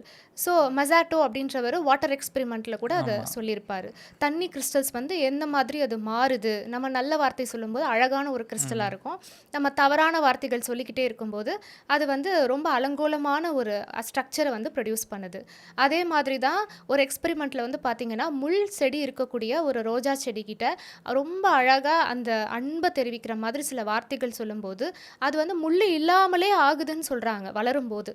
அந்த முட்கள் கூட தேவையில்லை, அந்த பாதுகாப்புக்காக தானே ஆக்சுவலாக முள் இருக்குது, ம். இவ்வளோ அன்பு இருக்கிற இடத்துல எனக்கு எதுக்கு வேணும் அப்படின்ற மாதிரி அது வந்து முள் இல்லாத ஒரு செடியாக இருக்குது அப்படின்னு சொல்கிறாங்க. ஸோ அந்தளவுக்கு நமக்கு வைப்ரேஷனுக்கு அவ்வளோ ஒரு பவர் இருக்குது. இப்போ சாங்ஸ்லாம் கேட்டால் வைப்ரேஷன் ஆமாம், இன்க்ரீஸ் பண்ண முடியுமா? பாடல்கள் கேட்கும்போது பார்த்தீங்கன்னா நமக்கு வந்து ஒரு நல்ல வார்த்தைகள் இருக்கிற சாங்ஸ் எல்லாம் கேட்டோம் அப்படின்னா அப்போவே நமக்கு வந்து ஒரு எனர்ஜெட்டிக்கான ஒரு ஃபீல் வரும். நம்ம வந்து சோகமாக ஏதோ தோற்று போன மாதிரியோ இல்லை ஸ்ட்ரகிள் ஆகுற மாதிரியோ இப்படியே நம்ம கேட்டுட்டு இருந்தோம் அப்படின்னா நம்மளை டவுன் ஆகுறது மட்டும் இல்லாமல் ஃபர்தராக நம்ம எந்த ஒரு விஷயத்தையும் பண்ணுறதுக்கும் அது தடையை ஏற்படுத்தும். அதனால தான் நியூஸ் சேனல் ரொம்ப பார்க்குறதோ இல்லை நியூஸ் விஷயங்கள் நம்ம கன்சியூம் பண்ணுறது அதெல்லாம் கொஞ்சம் அவாய்ட் பண்ணிவிட்டு ஓகே இதெல்லாம் நடந்திருக்குன்னு ஒரு ஃபேக்டாக தெரிஞ்சுக்கலாமோ தவிர அது உள்ளே ஓவராக இன்வால்வ் ஆகிட்டு அதுக்குள்ளே நம்ம ஃபீட் பண்ண ஆரம்பித்தோம் அப்படின்னா அதுவுமே நமக்கு லைஃப்பில் வந்து சில தடைகளை ஏற்படுத்தும். இப்போ மியூசிக் அப்படின்னு சொல்லும்போது ஒருத்தருக்கு ஒரு மாதிரியான அந்த பாடல்கள் வந்து பிடிக்கும். சிலருக்கு வந்து ஒரு மெலடி சாங் கேட்கும்போது அவங்களுக்கு வந்து ஒரு நல்லா இருக்கும், மனசளவில் அவங்களுக்கு வந்து ஒரு ரிலீஃப் இருக்கிற மாதிரி இருக்கும், ஸ்ட்ரெஸ் எல்லாம் போன மாதிரி இருக்கும். சிலருக்கு வந்து பார்த்திங்கன்னா நல்லா ஒரு ஹை பீட் சாங்ஸ்லாம் கேட்டால் தான் அடுத்து போய் ஒர்க் பண்ணும்போது எனக்கு கொஞ்சம் நல்லா ஜாலியாக பண்ண முடியும். இது ஒருத்தரோட வேலையோட நேச்சரை பொறுத்து. சிலர் வந்து கொஞ்சம் இன்ட்ரோவர்ட்டாக அப்படியே அமைதியாக எனக்கு வந்து என் வேலை உண்டு நான் உண்டுன்னு இருந்தால் போதும் அப்படிங்கிறவங்களாம் நல்லா மெலடி சாங்லாம் கேட்டுட்டு அப்படியே ஜாலியாக இருப்பாங்க. சிலர் வந்து இல்லை நான் வந்து ரொம்ப கொஞ்சம் ஹை எனர்ஜியோட ஒர்க் பண்ணக்கூடிய ஒரு அட்மாஸ்ஃபியரில் இருக்கேன் அப்படின்னா அவங்களுக்கு பிடிச்ச ஒரு சில பீட் நல்ல ஹை பீட் இருக்கிற சாங்ஸ் எல்லாம் கேட்பாங்க. இப்போ இதுவே வந்து மந்த்ராஸ்ன்னு வந்தீங்கன்னு வச்சுக்கோங்க, இந்த சாங்ஸ் எல்லாம் ஓகே சினிமா சாங்ஸாக இருக்கட்டும் அல்லது எந்த ஒரு சாங்காக இருக்கட்டும் அது அவங்களோட தனிப்பட்ட ஒரு விருப்பம். ஆனால் மந்த்ராஸுக்கு வந்து பார்த்திங்கன்னா அதுக்குன்னே ஒரு வைப்ரேஷன் இருக்குது. மந்த்ராஸ் அப்படின்றது நம்மளோட முன்னோர்கள் ஒரு சில ஒலிகள் ப்ரொடியூஸ் பண்ணுற மாதிரி சில வார்த்தைகள் எல்லாத்தையும் ஒரு கோர்வையாக ஃபார்ம் பண்ணி அதை உச்சாடனம் பண்ணும்போது நமக்கு ஒரு சில நன்மைகள் அளிக்குது அப்படின்றதுக்காக கொடுக்குறாங்க. அது எப்படி அப்படின்னு பார்த்தீங்கன்னா ஒரு வார்த்தைகளும் ஒரு சிலபல் மாதிரி அதை உச்சாடனம் பண்ணுறப்ப நமக்கு வந்து நம்மளுடைய உடலில் சில வைப்ரேஷன்ஸ் வரும். அது நம்மளுடைய தாட்ல லெவலில் நம்மளுடைய எண்ணங்கள் லெவலில் வந்து அந்த அளவுக்கு ஒரு பாதிப்புகள் அது வந்து ஏற்படுத்துது. என்ன மாதிரி அப்படின்னு பார்த்தீங்கன்னா இப்போ ஸ்ரீம் அப்படின்னு ஒரு மந்த்ரா இருக்குது, அதே மாதிரி க்ளீம் அப்படின்னு ஒன்று இருக்குது. இதெல்லாம் ஒரு நல்ல பாசிட்டிவான மக்களை ஈர்க்கிறதுக்கு க்ளீம் அப்படின்ற வேர்டை யூஸ் பண்ணலாம். ஸ்ரீம் அப்படின்றது ஒரு பாசிட்டிவான அபண்டன்ஸை அட்ராக்ட் பண்ணுறதுக்காக யூஸ் பண்ணக்கூடிய வார்த்தைகள். இப்படி ஒன்று இருக்குது. அதில் மூல மந்திரம் என்னென்னா எல்லாரும் பயன்படுத்தக்கூடிய ஓம். அதை வந்து அந்த ஓம் அப்படின்ற வார்த்தையை வந்து உச்சரிக்கும் போது நமக்கு ஒரு நல்ல வைப்ரேஷன் கிடைக்கிது, நெகட்டிவான தாட்ஸ் எல்லாம் கூட அது ரிமூவ் பண்ணுது அப்படிங்கிறத சொல்கிறாங்க. அதையுமே உச்சரிக்கிறதுக்குன்னு ஒரு சில முறைகள் இருக்குது. இப்போ ஓம் அப்படிங்கும்போது அதில் ஒரு 3 சிலபல் இருக்குது, ஆ உ இம். இந்த ஒரு ப்ரொசீஜரில் தான் நம்ம அதை வந்து சாண்டிங் பண்ணணும். இது வந்து பேசிக்கான ஒரு மந்த்ரா. அதே மாதிரி ஒரு பவர்ஃபுல்லான ஒரு மந்த்ரா பார்த்திங்கன்னா காயத்ரி மந்த்ரா. அது வந்து பார்த்திங்கன்னா உச்சாடனம் பண்ணும்போது அதனுடைய பொருளே என்ன அப்படின்னு பார்த்தீங்கன்னா என்னை ப்ரொடெக்ட் பண்ணுங்கள், என்னை கைட் பண்ணுங்கள், எனக்கு வந்து ஒரு ப்ரொடெக்ஷன் வேணும், என்னை பாதுகாத்து வழி நடத்தணும் அப்படின்ற ஒரு வேண்டுதல் தான். இது ஒரு விதமான அஃபர்மேஷன். ஓம் புர் புவஸ்வஹ தட்சவிதூர்வ ரேண்யம் பர்ஹோ தேவஸ்ய தீமஹி தியோயோன பிரச்சோதயா. ஸோ இந்த ஒரு காயத்ரி மந்த்ராவுடைய பொருள் என்ன அப்படின்னா எனக்கு வந்து ஒரு நல்ல ஒரு ப்ரொடெக்ஷன் வேணும், பாதுகாப்பு வேணும், எனக்கு வந்து இனி பண்ணக்கூடிய விஷயங்கள் எல்லாமே வெற்றிகரமாக எனக்கு நடக்கணும், அதுக்கு எனக்கு ஒரு வழிகாட்டுதல் வேணும், ஒரு ஒரு கைடன்ஸ் வேணும் அப்படின்னு கேட்கக்கூடிய விஷயங்கள். இதை உச்சரிக்கும் போது பார்த்திங்கன்னா நமக்கு ஏற்படக்கூடிய நெகட்டிவான எண்ணங்கள் எல்லாத்தையுமே அது அகற்றும். நம்ம வந்து ஒரு விஷயம் பண்ண போகிறோம், அந்த செய்யக்கூடிய விஷயங்களில் நமக்கு தோற்றுருவோமோன்னு ஒரு பயம் வருது, இல்லை அதை செஞ்சால் எனக்கு ஏதாவது ஒரு அஃபெக்ட் ஆகிடுமோ, யாராவது எனக்கு ஏதாவது செஞ்சுருவாங்களோ, இப்படி சில பயங்களை போக்கக்கூடிய ஒரு மந்த்ராவாக இதை சொல்லப்படுது. ரொம்ப ஹைலி பவர்ஃபுல். அதே மாதிரி முருகருடைய மூல மந்திரங்கள்லாம் இருக்குது. ஓம் சௌம் சரஹணபவ ஸ்ரீம் ஹ்ரீம் க்ளீம் க்ளௌம் சௌம் நமக. இது வந்து முருகர் மூல மந்த்ரா. இதை சொல்லும்போது பார்த்திங்கன்னா இப்போ முருகர் அப்படின்னு சொல்லும் பொழுது அது ஒரு ரிலீஜனாக பார்க்காம அவர் ஒரு சித்தர். முன்னாடி காலத்தில் தமிழ் மக்களுக்கு அவர் ஒரு நம்மலாம் எப்படி வாழ்ந்து நம்மளுடைய அடுத்த முன்னோர்கள் அடுத்த பிறவி நம்ம எடுக்கிறோமோ இல்லை அடுத்தது நமக்கு ஒரு ஜென்ரேஷன் வருதோ அந்த மாதிரி அவரும் நமக்கு வந்து ஒரு முப்பாட்டன் மாதிரின்னு சொல்கிறாங்க. அப்போது அவருடைய அந்த எனர்ஜி வந்து நமக்கு ப்ரொடெக்ட் பண்ணும். ஏன்னா அவர் முக்தி அடைந்த ஒரு நிலை. அதாவது எந்த மனிதன் ஒரு நல்ல ஒரு வாழ்க்கையை வாழ்ந்து முக்தி அடைகிறாங்களோ அவங்களுக்கு வந்து அந்த எனர்ஜி நம்மளை பாதுகாக்கும் அப்படின்றத அது கடவுள் வழிபாடு அப்படின்னு சொல்கிறோம். அதுதான் எல்லா ரிலீஜனில் சொல்லக்கூடிய ஒரு விஷயமும். அப்போ நமக்கு ஒரு ப்ரொடெக்ஷன் வேணும் அப்படின்னா ஒரு ஹை டிவைன் எனர்ஜி கிட்ட நம்ம ஒரு சப்போர்ட் கேட்குறோம். அது வந்து எந்த ஒரு ரிலீஜனாக இருந்தாலும் சரி, எந்த ஒரு கடவுளாக இருந்தாலும் சரி, அவங்க கிட்டேருந்து நமக்கு ஒரு சப்போர்ட் எதுக்கு வேணும்னா, இப்போ வாழ்கிற வாழ்க்கையில் ஒரு துன்பம் இல்லாமல் இருக்கணும், ஒரு பயம் இல்லாமல் இருக்கணும், ஒரு கவலை இல்லாமல் இருக்கணுன்றதுக்காக தான் நம்ம வேண்டுதல் பண்ணுறோம். ஸோ மேலே இருக்காங்களா அந்த மாதிரி? அது எல்லாமே நம்ம கனெக்ட் பண்ணுறோம். இப்போ நினைக்கும் போது வருவாங்க. அப்படிலாம் ஒன்று இல்லைன்னு நினச்சோன்னா டிஸ்கனெக்ட் ஆகிடும். அதாவது எனக்காக ஒரு ஒரு இப்போ நம்ம முன்னோர்களை கூட நினச்சிக்கலாம். ஒரு பாட்டியோ இல்லை அது தாத்தாவோ யாரோ ஒருத்தர் உங்களுக்காக இருக்காங்க. அவங்க கிட்டேருந்து ஒரு நன்மை வரணும்னு நீங்கள் கனெக்ட் ஆகி வேண்டினா மட்டும்தான் கிடைக்கும். அவங்களா வந்து உங்களோட ஃப்ரீ வில்குள்ளே தலையிட மாட்டாங்க. ஏன்னா ஒருத்தரோட வாழ்க்கையும் அவங்களுடைய போக்கில் தான் விடணும். நம்ம உள்ளே போய் அவங்க வாழ்க்கையை டிஸ்டர்ப் பண்ணக்கூடாது. ஆனால் எப்போ அவங்க ஹெல்ப் பண்ணுவாங்க அப்படின்னா, நம்ம மனமுருகி வேண்டி எனக்கு ஹெல்ப் பண்ணுங்கள், எனக்கு கைட் பண்ணுங்கள், என்னை ப்ரொடெக்ட் பண்ணுங்கன்னு கேட்டால் மட்டும்தான் பண்ணுவாங்க. அப்போது உங்களுக்கு நம்பிக்கை வேணும். எனக்கு இந்த மாதிரி ஒரு டிவைன் எனர்ஜி, ஒரு ஹை எனர்ஜி இருக்குது. ஏன் முன்னோர் அவருடைய அந்த சப்போர்ட் நான் வந்து வேண்டினேன் அப்படின்னா எனக்கு அது கிடைக்கும் அப்படின்னு ஃபஸ்ட்டு நம்பணும். நம்பிக்கையே இல்லாமல் எனக்கு யாருமே எதுவுமே பண்ணலை அப்படின்னு சொன்னால் நம்ம டிஸ்கனெக்ட் ஆகிடுவோம். அந்த டிவைன் எனர்ஜியோடு நம்ம கனெக்டே ஆக மாட்டோம். அப்போ எப்படி நமக்கு ஹெல்ப் கிடைக்கும்? ஸோ அப்படி ஒன்று இருக்கா அப்படின்னு நம்ம கொஸ்டின் பண்ணுறதே அது வந்து ஒரு என்ன சொல்கிறேன்னா ஒரு அவநம்பிக்கையோட அதெல்லாம் எங்கே வேலை செய்ய போகுது, அதெல்லாம் நமக்கு வேண்டுனா உடனே கிடச்சிருமா அப்படின்னு ஒரு அவநம்பிக்கை வந்துருச்சுனாலே உள்ள அது வந்து நம்ம தான் அது. அதாவது அந்த பெரிய விஷயத்துலேருந்து ஒரு சிறிய துளி தான் அது நீங்கள் நம்புறீங்க இல்லையா? அப்போது யூனிவர்ஸோடைய அந்த பெரிய இதில் நாம் ஒரு சின்ன ஒரு துளி. அப்போது அதில் கனெக்ட் ஆகக்கூடிய விஷயம் தானே நம்மக்கிட்ட அந்த பார்ட் இருக்குது. அப்போ அவநம்பிக்கையோடு இருந்தால் டிஸ்கனெக்ட் ஆகிடுவோம்.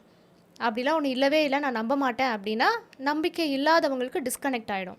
எனக்கு அப்படி ஒன்று இருக்குது, அப்படி ஒரு முன்னோர்கள்கிட்டேருந்து எனக்கு ஒரு நல்ல விஷயம் கிடைக்கும், நம்ம வேண்டணும் அப்படின்னா அவங்கக்கிட்டேருந்து ஒரு ப்ரொடெக்ஷனோ கைடன்ஸோ நமக்கு கிடைக்கும் நம்பி அதை ஒரு வழிபாடு முறையாகவோ அல்லது ஒரு சில விஷயங்கள் நம்ம வந்து ஒரு பிரார்த்தனையாகவோ செய்யும்போது நமக்கு அது வேலை செய்யுது. இப்போ மந்திரம் பற்றி சொன்னீங்க.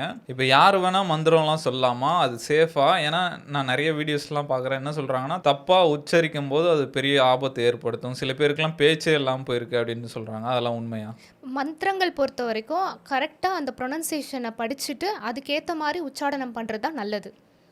ஏன்னா அந்த வார்த்தைகள் அதனால தான் அந்த ஒரு வைப்ரேஷன் அது ப்ரொடியூஸ் பண்ணுதுங்கிறது முன்னோர்கள் வடிவமைச்ச ஒரு விஷயம். அதனால அதை ப்ராப்பராக ப்ரொனன்சியேஷன் பண்ணுறதுக்கு கற்றுக்கிட்டு பண்ணுறது நல்லது. பொருளோடு அதை தெரிஞ்சுக்கிட்டு நம்ம உச்சாடனம் பண்ணோம் அப்படின்னா அதோட பெனிஃபிட்ஸ் வந்து ரொம்பவே அதிகமாக இருக்கும். என்ன டைமில் பண்ணலாம் இது வந்து மந்த்ரா சாண்டிங் பொறுத்த வரைக்கும் பிரம்ம முகூர்த்த நேரங்களில் செய்கிறது ரொம்பவே சிறப்பு. 3:30 மணிலேருந்து 6:30 மணிக்குள்ளே நீங்கள் வந்து நல்ல ஒரு மந்திரங்களை உச்சரித்து ஒரு பிரார்த்தனை செய்கிறீங்க, ஒரு தியான விஷயங்களை ஈடுபடுறீங்க. இதுக்கு எல்லாத்துக்குமே உங்களுக்கு வந்து பவர் ஜாஸ்தி. இப்போ சயின்டிஃபிக் ப்ரேயர்னு ஒரு விஷயம் இருக்குது அப்படின்னா என்ன, அது எப்படி ப்ராப்பராக பண்ணுறது? அதாவது பிரார்த்தனை வழிபாடு முறை அப்படின்றது எல்லா கலாச்சாரத்துலேயும் எல்லா ரிலீஜன்ஸ்லேயுமே அவங்களுடைய விருப்பப்படி அவங்களுடைய விருப்ப கடவுள்களை வச்சு அவங்க பிரார்த்தனை பண்ணுறாங்க. இதனுடைய நோக்கம் என்ன அப்படின்னு பார்த்தீங்கன்னா நம்மளோட இன்னர் செல்ஃபை உணர்றது தான். அதாவது நமக்கு உள்ளே இருக்கிறது தான் நாம் வந்து வெளியில் ஒரு படமாவோ இல்லை ஒரு உருவமாவோ வச்சு நம்ம வழிபடுறோம். அதாவது நமக்குள்ளே இருக்கக்கூடிய அந்த இன்னர் செல்ஃப் ஹையர் செல்ஃப் அப்படின்னு சொல்லக்கூடிய விஷயங்களை நம்ம உணர்றதுக்காக தான் அது ஒரு ரிஃப்ளெக்ஷன் மாதிரி. ஸோ எதுக்காக அப்படின்னா நம்மளை ஒரு சேனலைஸ் பண்ணிக்கிறதுக்காக. எப்போவுமே நம்ம மனசு வந்து ஒரு ஈகோ ஸ்டேட்லேயே ஏதாவது தவறான விஷயங்களே பண்ணிகிட்ருக்காம நம்ம அப்பப்போ நம்ம சேனலைஸ் பண்ணி நமக்கான நோக்கத்தை சரியாக வகுக்கிறதுக்காக தான் நமக்கு இந்த வழிபாடு முறை அப்படின்றது முக்கியமாக நமக்கு தேவைப்படுது. ஏன்னா நம்ம போன போக்கில் அப்படியே மனசு ஏதோ ஒன்று சொல்லுது, அன்கான்ஷியஸாக அப்படியே போயிட்டுருக்கோம் அப்படின்னா நம்மளால் ப்ராப்பரான ஒரு சக்ஸஸ் அட்டெயின் பண்ண முடியாது. ஆல்ரெடி நமக்கு என்ன தாட் பேட்டர்ன்ஸ் இருக்கோ அதுபடி தான் வாழ்க்கை போகும். பட் ஆனால் நம்ம அதை விரும்பலையே, நம்ம கான்ஷியஸ் எஃபர்ட் போடுறோம். அப்போ கான்ஷியஸ் எஃபர்ட் போடும்போது நமக்கு ஒரு எனர்ஜி, ஒரு ஹெல்ப் தேவைப்படுது.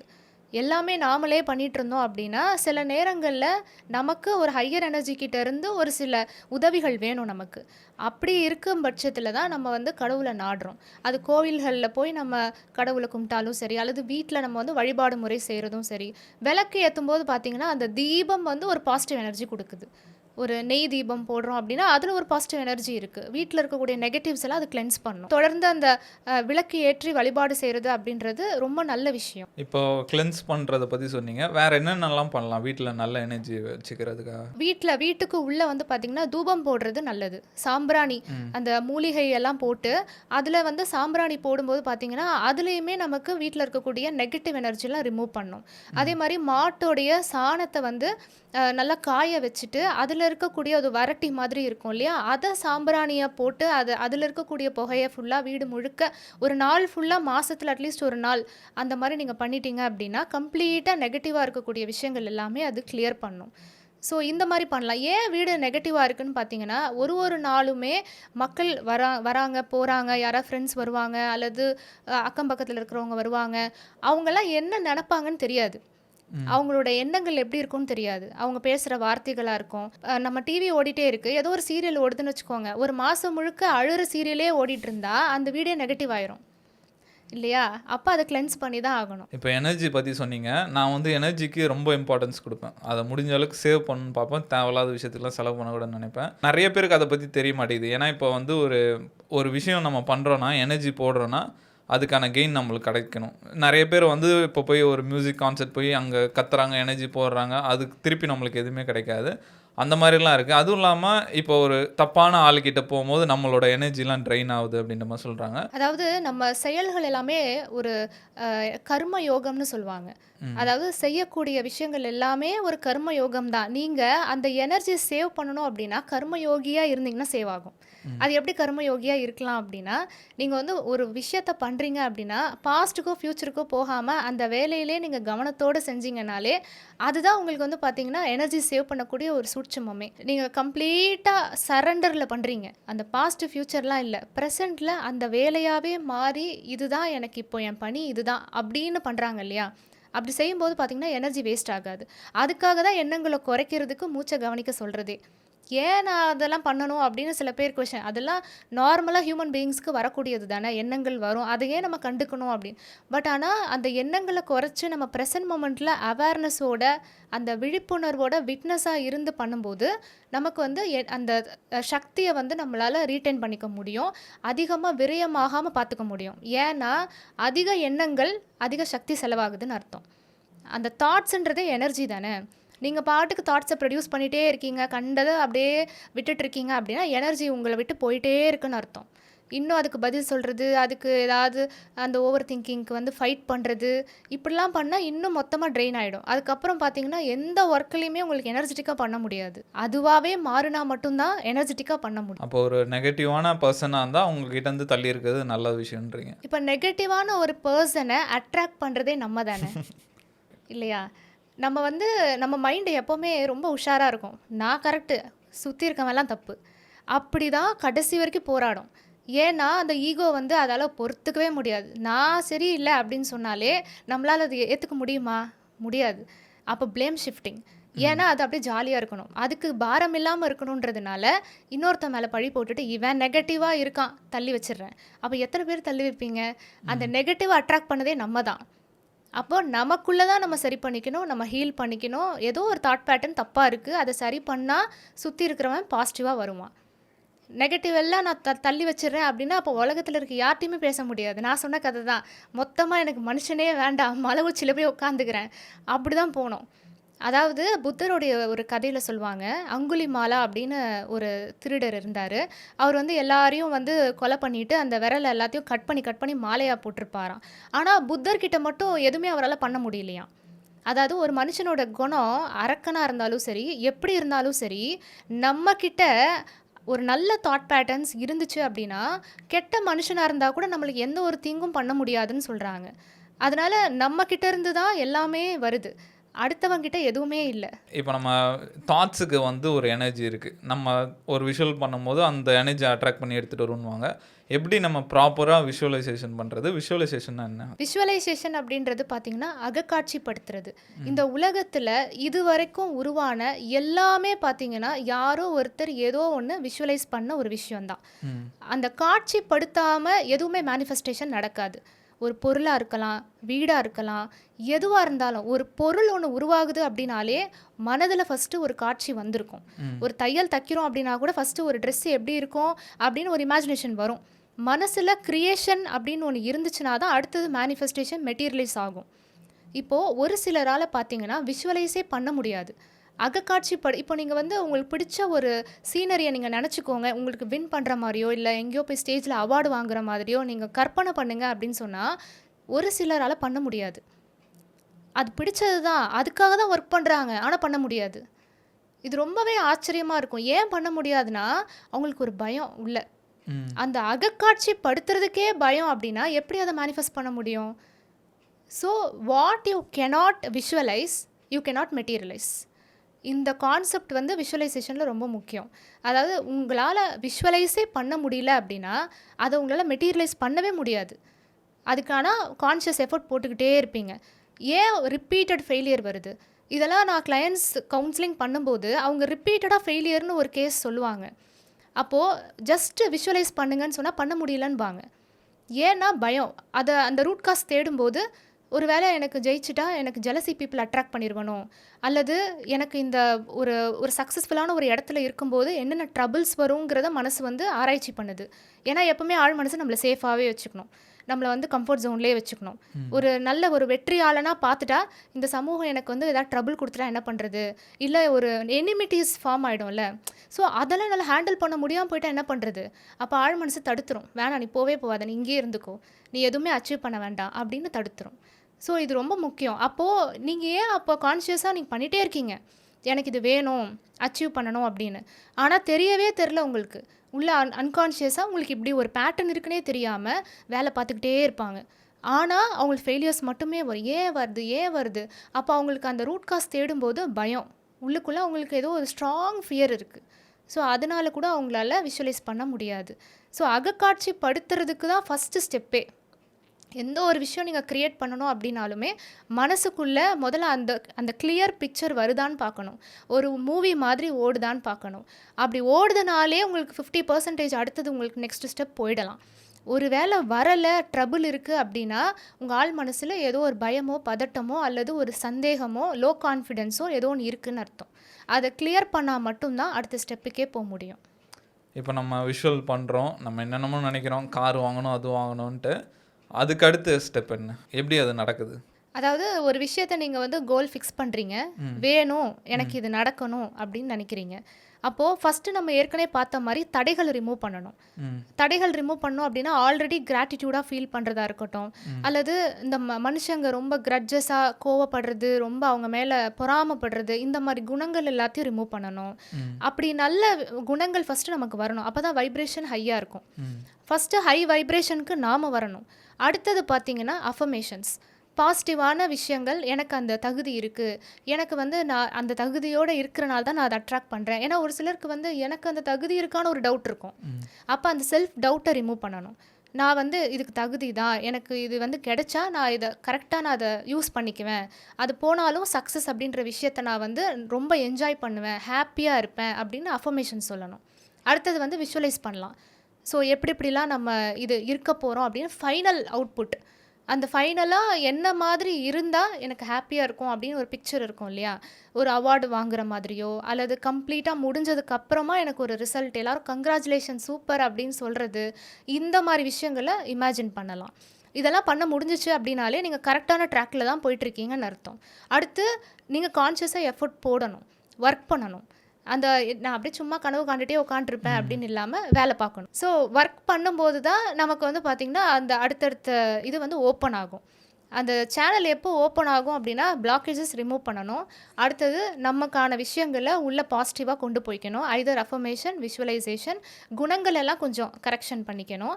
அதுக்கு அடுத்தது பார்த்திங்கன்னா ஒர்க் பண்ணணும். ஒர்க் பண்ணும்போது நமக்கு அந்த ப்ரோக்ரஸ் வந்து நமக்கு தெரிய ஆரம்பிக்கும், நம்ம எந்த லெவலில் இருக்கோம் அப்படின்னு. சில நேரத்தில் நமக்கு வந்து ராங் நாலேஜில் நம்ம போவோம், அவித்யான்னு சொல்லுவாங்க. அதாவது நம்ம கோலே கிடையாது அது. அது நம்மளோட இலக்காவே இருக்காது. அதில் போய் நம்ம பயணிச்சா என்ன ஆகும்? நமக்கு அது ப்ராப்பராக நம்மளால் போக முடியாது. அதில் ஃபெயிலியர் தான் கண்டிப்பாக வரும். ஏன்னா நம்மளோட ரூட்டே அது கிடையாது. அது எப்படி அவித்யா வருது அப்படின்னா, ஒன்று கம்பேரிசனாக இருக்கும். யாரோ ஒருத்தவங்க பண்ணுறாங்க, அதனால நானும் பண்ணணும். இல்லை இது செஞ்சால் தான் சொசைட்டி என்னை மதிக்கும். ஏதோ ஒரு சூப்பர்ஃபிஷியலாக நமக்கு வந்து ஒரு ராங் நாலேஜ் வந்து கிரியேட் ஆகிடுது. ஸோ அதனால நம்ம வந்து ஒரு விஷயத்தை போய் நோக்கி பண்ணுறோம் அப்படின்னா, அதில் வந்து ஒரு முழுமையான ஒரு எஃபோர்ட்டை நம்மளால் போட முடியாது. ஸோ மெயின் இம்பார்ட்டண்ட் என்ன அப்படின்னா, எனக்கு என்ன வேணும்னு ஃபஸ்ட்டு கிளியராக இருக்கணும். Okay ma'am. நெறைய இன்ஃபர்மேட்டிவா பயங்கர யூஸ்ஃபுல்லான விஷயம்லாம் சொன்னீங்க. உங்க டைம் ஒதுக்கி ரொம்ப லாங்லேருந்து வந்திருக்கீங்க. நம்ம ஸ்டூடியோக்கு வந்து பேசினதுக்கு ரொம்ப நன்றி மேம். Thank you so much. எனக்குமே இந்த இன்ட்ராக்ஷன் வந்து ரொம்பவே பிடிச்சிருந்துச்சு. நிறைய விஷயங்கள் டிஸ்கஸ் பண்ணுறதுக்கும், ஷேர் பண்ணுறதுக்கும் இது ஒரு அற்புதமான ஒரு வாய்ப்பு எனக்கு கிடைச்சதுக்கு ரொம்ப ரொம்ப thank you so much. Thank you ma'am.